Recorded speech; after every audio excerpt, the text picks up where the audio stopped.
എല്ലാവർക്കും നമസ്കാരം. ഇന്ന് ഞാൻ നിങ്ങളോട് പറയുന്നത് ഒരു അഫർമേഷൻ ടെക്നിക്കാണ്. ഇത് സമ്പത്തിനെ ആകർഷിക്കാനുള്ളതാണ്. വളരെ എളുപ്പത്തിൽ ഉറങ്ങുന്നതിന് മുൻപ് 5 മിനിറ്റ് നേരം കൊണ്ട് നമുക്ക് ചെയ്യാൻ പറ്റുന്ന ഒരു ടെക്നിക്കാണിത്.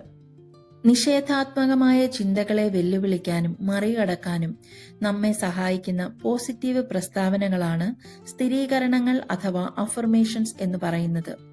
ഇത് ആവർത്തിച്ചു പറയുകയും വിശ്വസിക്കുകയും ചെയ്യുമ്പോൾ അത് നമ്മുടെ ജീവിതത്തിൽ യാഥാർത്ഥ്യമായി മാറുന്നു എന്നതാണ് സത്യം. ഇനി സമ്പത്ത് ആകർഷിക്കാനുള്ള ആ രഹസ്യം എന്താണെന്ന് പറയാം.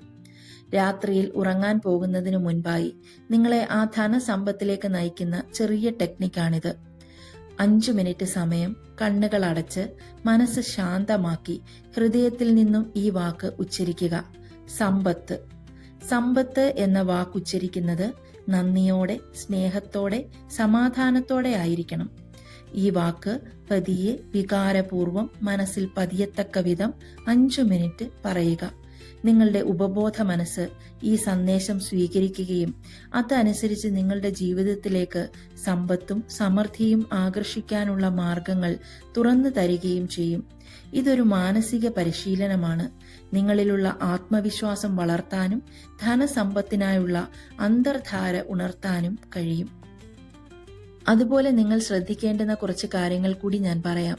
കുശുമ്പും അസൂയയും മനസ്സിലെ മാലിന്യങ്ങളാണ്. പലപ്പോഴും നമ്മൾ അനുഭവിക്കുന്ന ദുഃഖങ്ങൾക്കും ദുരിതങ്ങൾക്കും കാരണമാകുന്നത് നമ്മുടെ ഈ ചിന്താരീതികളാണ്.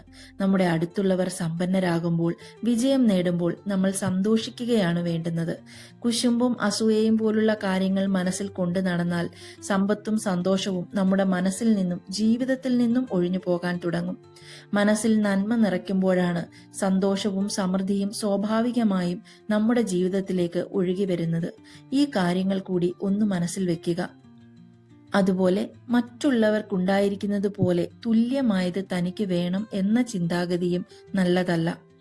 എനിക്കില്ല, അവർക്കുണ്ട് എന്ന മനോഭാവം അത് നമ്മുടെ ജീവിതത്തിൽ ഒരിക്കലും നമുക്ക് ഉയർച്ച നൽകുകയില്ല. അതുകൊണ്ട് നിങ്ങൾ ചിന്തിക്കേണ്ടുന്നത് നല്ല ചിന്തകളും നിങ്ങൾക്ക് ലഭിക്കേണ്ടുന്ന സമ്പത്തിനെക്കുറിച്ചും നിങ്ങളുടെ ജീവിത വിജയത്തെക്കുറിച്ചും ആയിരിക്കണം. Thank you.